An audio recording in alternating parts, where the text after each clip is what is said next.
ওগো আল্লাহর নবী, একটা বার শুধু আপনি বদদুয়া করেন, পুরা তায়েফবাসীকে আমরা ধ্বংস করে দিব। আল্লাহর নবী দেড়তইন কণ্ঠে বললেন, লান উবাতা লাআন,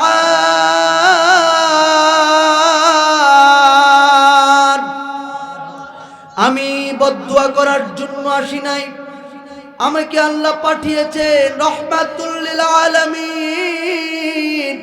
আমাকে আল্লাহ পাক রহমাতুল লিল আলামিন হিসেবে পাঠিয়েছেন। আমি বদদুয়া করার জন্য আসি নাই, আমি বদদুয়া করার জন্য আসি নাই। তারা হয়তো ঈমান নাও আনতে পারে, কিন্তু তাদের পরবর্তী প্রজন্ম ঈমানের নূর দিয়ে তাদেরকে যিনি পরিপূর্ণ করে দিবেন তিনি কে? হযরতে রাসূলুল্লাহ সাল্লাল্লাহু আলাইহি ওয়াসাল্লাম চাটাইয়ের উপরে শোয়া ওমর ফারুক রাদিয়াল্লাহু তাআলা নবীজির ঘরে ঢুকলেন। নবীজির ঘরে ঢোকা আল্লাহর নবী শোয়া থেকে উঠেছেন। আল্লাহর নবীকে দেখে ওই উমর কেঁদে ফেললেন। চোখ দিয়ে ঝরঝর করে পানি বেয়ে যাচ্ছে, অশ্রু ঝরঝর করে বেয়ে বেয়ে পড়ছে। আল্লাহর নবী দরদ মাখা কণ্ঠে বললেন, উমর রে, কেন তুমি কান্না করছো? ওমরে ফারুক রাদিয়াল্লাহু তাআলা আনহু ডাক দিয়ে বলছেন, ওগো নবী, ওই রোম পারস্যের বাদশাদের এমন কি আছে যে তাদের আছে অথচ আপনি নবীর নাই? তারা কত আরামায়েশে ঘুমায়, তারা কত আরামায়েশে জীবন যাপন করে, অথচ আপনি নবী যদি চাইতেন লাসার আল উহুদ যাহাবান, ওই পুরা উহুদ পাহাড়কে যিনি স্বর্ণ করে আপনাকে হাদিয়া বানিয়ে দিতেন তিনি কে? অথচ আপনার শরীরে, আপনার পিঠে চাটাইয়ের দাগ দেখা যায় গো নবীজি। আল্লাহর নবী আদর করে বললেন, উমর রে, বিষয়টা কিন্তু এমন না। ওয়ালাহুমুদ দুনিয়া ওয়ালানাল আখিরাহ, তাদের জন্য দুনিয়া বরাদ্দ করা হয়েছে, তারা দুনিয়ার ভোগ বিলাস করবে, আর আমাদের জন্য, মুমিন মুসলমানদের জন্য আখিরাতের মধ্যে যিনি অসংখ্য নাজ নিয়ামত রেডি করে রেখেছেন তিনি কে? বলুন না আল্লাহু আকবার। ভাইরা আমার, আপনাকে আমাকে নবীজির সুন্নাহ অনুযায়ী চলতে হবে। আমাদের জন্য পুরা আখিরাতে আমাদের জন্য কত কিছু সাজানো আছে। আল্লাহ তাআলা কোরআনের মধ্যে বলেন, ইন্নাল্লাযীনা আমানু ওয়া আমিলুস সালিহাত লাহুম জান্নাতুন তাজরি মিন তাহতিহাল আনহার। বলুন আল্লাহু আকবার। এমন একটা জান্নাত দিবে উম্মত বান্দাদেরকে যারা ভালো আমল করে যাবে। তাজরি মিন তাহতিহাল আনহার, নাহরুনের জুমা আনহার, তাজরি প্রবাহিত হবে, তাহতিহাল জান্নাতের তলদেশ দিয়ে, আনহার অসংখ্য নদী। বলুন সুবহানাল্লাহ। কিসের নদী? দুধের নদী, মধুর নদী। বলেন তো, এলাকার মধ্যে সর্বশ্রেষ্ঠ যিনি মধুখোর, তিনি কয় কেজি মধু খাইতে পারবে? সর্বোচ্চ 1 কেজি প্রতিদিন। 250 গ্রাম। 250 গ্রাম অনেক বেশি, ঠিক না ভাই? ঠিক। আর জান্নাতের মধ্যে পুরা নদী দিয়ে দিবে মধুর জন্য। বলুন সুবহানাল্লাহ। একটা দুধ কয় কেজি খাইতে পারবেন আপনি? 5 কেজি প্রতিদিন। সেখানে দুধের নদী দিবে। বলুন সুবহানাল্লাহ।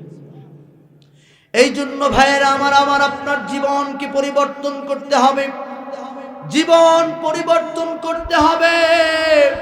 জীবন যদি পরিবর্তন করতে হয়, মৃত্যু নামক বক্তার ওয়াজ শোনা লাগবে। কোন বক্তার ওয়াজ?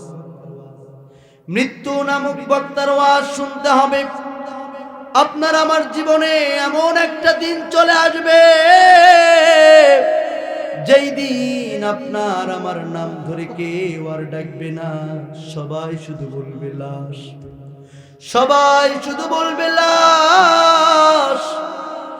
আত্মীয় স্বজন গুলো ছুটে ছুটে আসবে, পাড়া প্রতিবেশী গুলো ছুটে ছুটে আসবে। এসে তারা বড্ড তাড়াহুড়ো করবে, কখন জানাজা হবে, কখন লাশের দাফন হবে। আপনাকে খাটিয়ার উপরে শোয়াই দেওয়া হবে। সাল্লু ক্বাবলা আন তুসাল্লা আলাইহি। নামাজ পড়ো, নামাজ পড়ো। জীবনে এমন একটা নামাজ দাঁড়ায় যাবে, জোহর পড়েছেন ইমামের পিছনে, আসর পড়েছেন ইমামের পিছনে, মাগরিব এশা পড়েছেন ইমামের পিছনে, জুমা কিংবা ঈদের নামাজটাও পড়েছেন ইমামের পিছনে। কিন্তু জীবনে এমন একটা নামাজ দাঁড়ায় যাবে, যেদিন আপনি শত চেষ্টা করে ওই ইমামের পিছনে আপনি দাঁড়াতে পারবেন না, ইমামের সামনে আপনাকে শোয়াই দেওয়া হবে। আপনাকে যখন কবরে নামায় দেওয়া হবে, ডানে তাকাবেন মাটি, বামে তাকায় দেখবেন শুধু মাটি।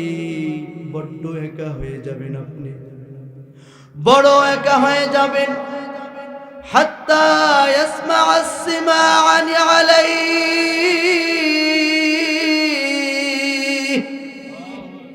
পায়ের আওয়াজগুলো আপনি শুনতে পারবেন, সন্তানের পায়ের আওয়াজগুলো শুনতে পারবেন, প্রিয় মানুষগুলোর পায়ের আওয়াজ শুনতে পারবেন। কিন্তু আপনি কাউকে আটকাতে পারবেন না, তারা তাদের মতো চলে যাবে। শত চেষ্টা করে আটকাইতে পারবেন না। 40 কদম যাওয়ার সঙ্গে সঙ্গে মুনকার নাকির এসে উপস্থিত হয়ে যাবে। আপনাকে কিছু অতি সিম্পল কিছু প্রশ্ন করবে, যদি আপনি উত্তরগুলো না দিতে পারেন, আপনি কোন দল করেছেন দেখা হবে না, কোন নেতার পিছনে ঘুরেছেন তাও দেখা হবে না। অন্ধ ফেরেশতা নিযুক্ত করে দেওয়া হবে। ফায়াদরিবুহু দরবাতাম বিল হাদিদ, লোহার হাতুড়ি দিয়ে এত জোরে জোরে আঘাত করা হবে, মাথা চূর্ণ বিচূর্ণ হয়ে যাবে। 70 গজ মাটির নিচে আপনি চলে যাবেন।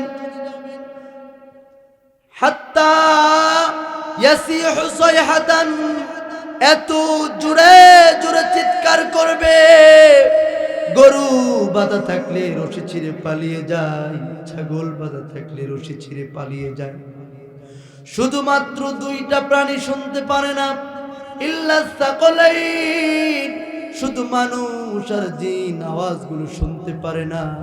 আল্লাহর নবী বিশ্ব নবী বলেন, আল্লাহ তাদাফানু,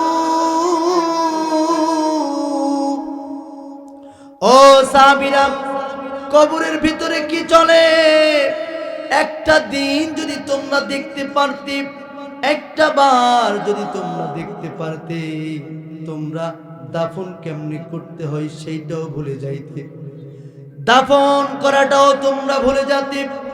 এই জন্য কবি চমৎকার করে বলেছেন, মুসলমান ভাইরা আমার, কবি বড় চমৎকার করে বলেছেন, মৃত্যু সামনে আসছে, মৃত্যুর জন্য প্রস্তুত হওয়ার দরকার আছে না নাই? মরণ থেকে পালাও তুমি, মরণ তোমায় লইবে ঘিরি, যদিও আকাশ পানে লাগাও হেতা, লুকিয়ে হেতাই লাগাও সিঁড়ি। এ মহারোগের ঔষধ নাই, চিকিৎসা নাই ধরাতে, কাঁদিয়া কাতর হইলে কি হবে, পারিবে না তারে ফিরাতে। কবি বড় চমৎকার করে বলেন, আল মাউতু কাসুন কুল্লু নাসিন শারিবুন, আল কবরু বাইতুন কুল্লু নাসিন দাখিলুন। মৃত্যু এমন একটা পাত্রের নাম, যেই পাত্র থেকে সবাইকে পান করতে হয়। কবর এমন একটা ঘরের নাম, যেই ঘরে সবাইকে প্রবেশ করতে হয়। আল্লাহর নবী বিশ্ব নবী ডাক দিয়ে বলেন, আন্নাসু ফিল কবরি কাল গরীক ফিল বাহর। বলুন আল্লাহু আকবার। কবর এমন হয়ে যাবে, কবরের মধ্যে মানুষ এতটাই অসহায় হয়ে পড়বে, মহাসমুদ্রের ভিতরে যদি কোনো একটা সাঁতার না জানা মানুষকে ফেলে দেওয়া